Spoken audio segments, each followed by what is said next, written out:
السلام علیکم ورحمۃ اللہ وبرکاتہ۔ الحمد للہ وحدہ والصلاة والسلام علی من لا نبی بعد اما بعد۔ عن جابر بن سمرة رضی اللہ عنہ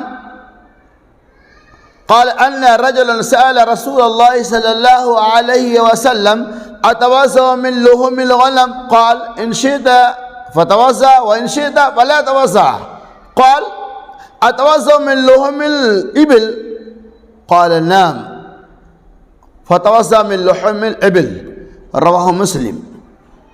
حضرت جابر بن سمرہ رضی اللہ تعالیٰ عنہ کہتے ہیں ان رجلا سأل رسول اللہ صلی اللہ علیہ وسلم، ایک آدمی نے اللہ کے رسول صلی اللہ علیہ وسلم سے سوال کیا کہ اتوضأ من لحوم الغنم، اے اللہ کے نبی صلی اللہ علیہ وسلم کیا ہم لوگ بکری کے گوشت کھانے کے بعد وضو کرے؟ قال، آپ نے ان شئتا، اگر تو چاہو تو وضو کر لو، وان شئتا فلا توضأ، اور اگر تم نہ چاہو تو وضو نہ کرو، یعنی اگر تم چاہتے ہو تو وضو کر لو اور نہیں چاہتے ہو وضو مت کرو۔ قال اتوضأ من لحوم الابل، کیا ہم لوگ وضو اونٹ کے گوشت کھانے کے بعد وضو کریں گے؟ تو اللہ کے نبی صلی اللہ علیہ وسلم نعم، آپ فرمائے ہاں، فتوضأ من لحوم الابل، کہ تم لوگ اونٹ کے گوشت کھائے جانے کے بعد وضو کر لو۔ اس روایت کے اندر اللہ کے نبی صلی اللہ علیہ وسلم نے مما مست النار کے بارے میں فرمایا، یعنی آگ پر پکائی ہوئی چیز کو اگر کوئی بندہ وضو کے بعد کھا لیتا ہے تو اس کے وضو کا کیا حکم ہے؟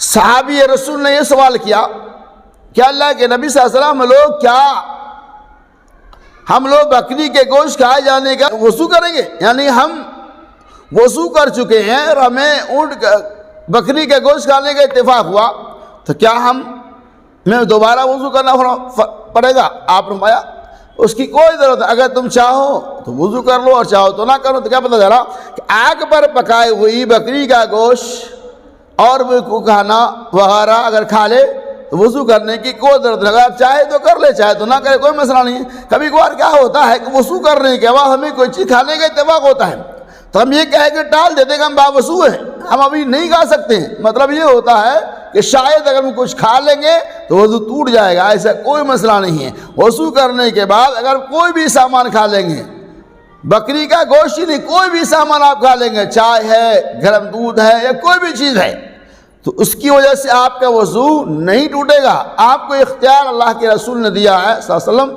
کہ آپ چاہے تو وضو کر لیں تو چاہے تو وضو نہ کریں۔ لیکن اونٹ کے گوشت کے بارے میں آپ نے ہاں اونٹ کا گوشت کھا لو تو وضو کرو۔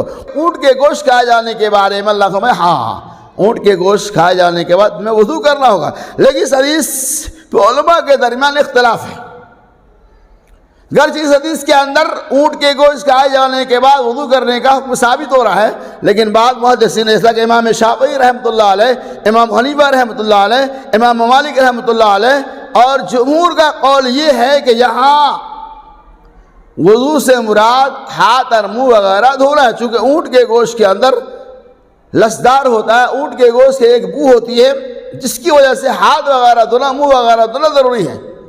تو کیا پتہ چلا اونٹ کے گوشت کھائے جانے کے بعد آپ وضو کریں گے یا نہیں کریں گے؟ ان کے بارے اس سے متعلق علماء کے درمیان مختلف رائے ہے۔ تو خلاصہ یہ ہے کہ اس حدیث پاک کے اندر ہم آپ کو یہ بتانا چاہتے ہیں کہ مما مست النار کا کیا حکم ہے، یعنی آگ پر پکائی ہوئی چیز کے کھائے جانے کے بعد آپ کو وضو کرنے کی کوئی ضرورت نہیں ہے، آپ کا وضو ناقص نہیں ہوتا، اختیار ہے، آپ چاہے تو دوبارہ وضو کر لیں اور چاہے تو نہ کریں۔ اللہ صدق اللہ تبارک و تعالی سنی حدیث کے اوپر ہمیں اور آپ کو عمل کرنے کی توفیق رفیق عطا فرمائے، آمین۔